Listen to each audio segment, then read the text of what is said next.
Hello, this is Breeze Harper. I'm a UC Davis PhD candidate, and I'm also the editor and creator of the Sistah Vegan Project. And I wanted to talk about food justice today and how it relates to aspects of the Buddhadharma. Before I start every meal, my family and I recite a quote from Thich Nhat Hanh. It goes like this: "This food is the gift of the whole universe, the earth, the sky, and much hard work. May we live in a way that makes us worthy to receive it. May we transform our own unskilled states of mind and learn to eat in moderation. May we take only foods that nourish us and prevent illness. We accept this food so that we may realize the path of understanding and love." And then we bow. Food justice is very broad, and I wanted to talk to you about it from the perspective of someone who is deeply committed to understanding how racial formation, racism, racialization have negatively affected us, and how for many communities it affects how we do or do not have access to the foods that we need to make us as healthy as possible. The other day I was walking down University Avenue with my children, and I saw a new advertisement that showed a person of African descent who looked to be an adult male in his 50s with a younger child of African descent sipping milk. And the advertisement asked people to consider not drinking soda, but you should drink milk or water instead.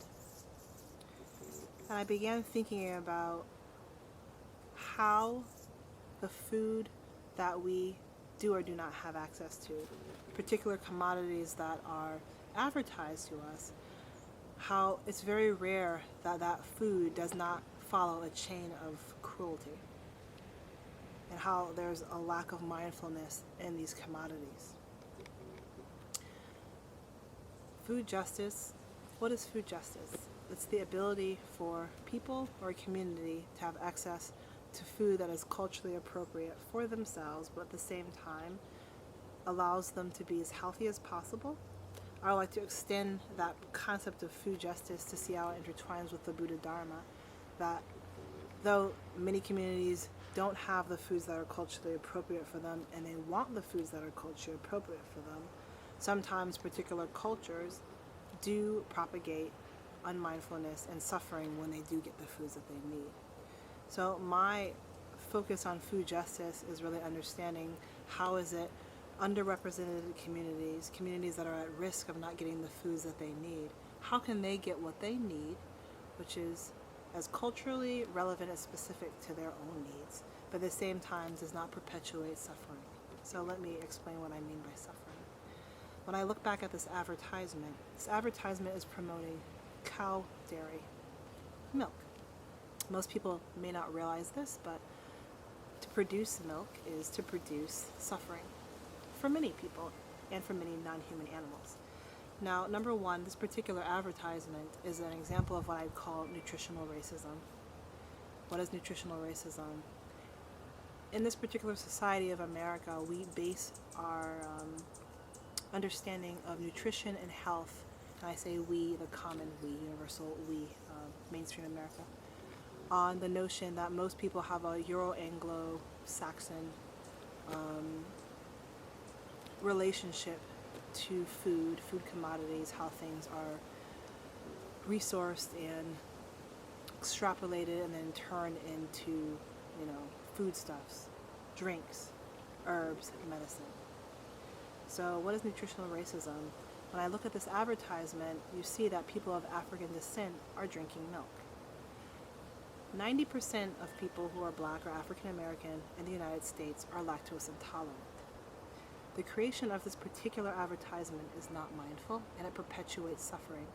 Suffering produced by milk products that cause human beings, such as people as myself who are African American and so very lactose intolerant, extreme illness, pain, discomfort. It deteriorates the body. The advertisement comes from the perspective that everybody comes from a Euro-Anglo-centric lineage. They have people, ancestors who've come from a part of the world where people lived for thousands of years, where they were able to adapt to drinking cow milk. It is very unmindful to create that particular advertisement, especially in 2012, in which there's a plethora of literature in nutritional sciences that show that 90% of people of African descent are lactose intolerant. Second part of that unmindfulness is that for you to have access to milk means that cows have to suffer immensely. For any mammal to lactate, they have to be pregnant.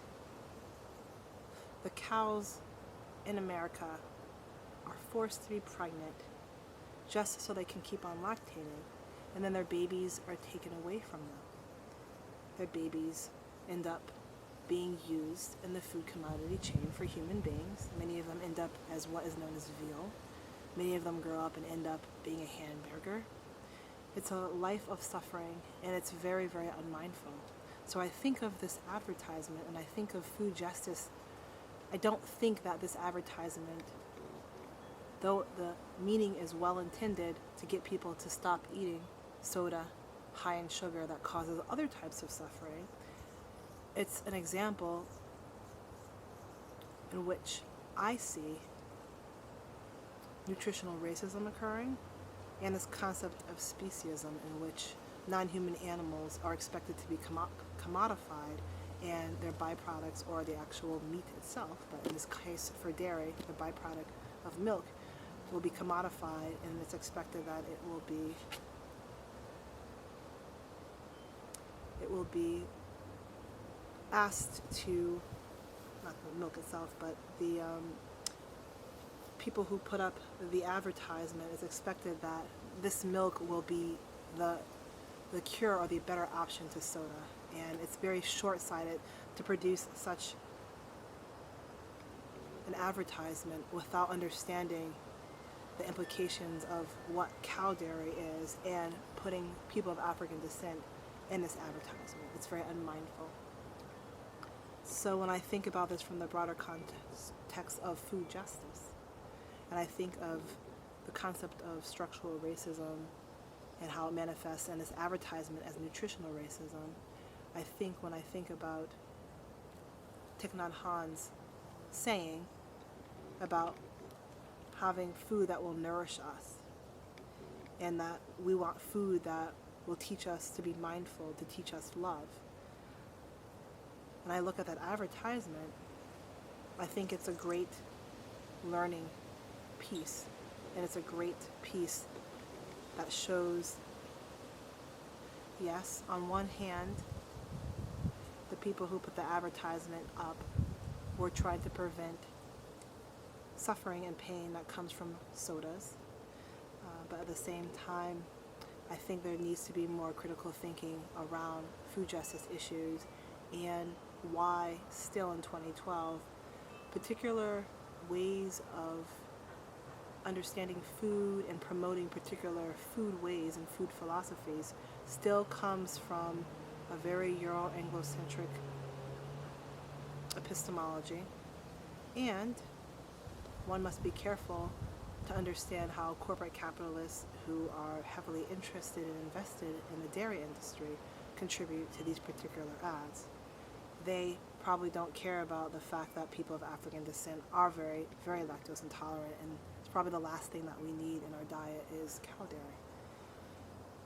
So these are just kind of food for thoughts, and I want to end this and just ask that people reflect on what it really means to engage in food justice, understanding how structural racism plays out in this country, even at what comes to people who are promoting what they think is a way for human beings to discontinue eating particular foods that make them sick, but not fully understand how particular products are still connected to creating pain and suffering in other forms for human beings such as racialized minorities like African Americans, and for non-human animals such as cows.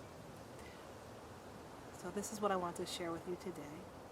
Once again, my name is Breeze Harper, and I'm the founder of the Sistah Vegan Project, and I'm also a PhD candidate at the University of California, Davis. And I do a lot of thinking about anti-racism, how it intersects with food justice, and ways that we can understand how structural racism operates in this country, and how one can incorporate mindfulness and also anti-racism into truly creating a just and more, I guess, a world of less suffering. And then Sistah Vegan Project looking at, how we also treat non-human animals and what does that look like in food justice and anti-racism activism. Thank you for your time.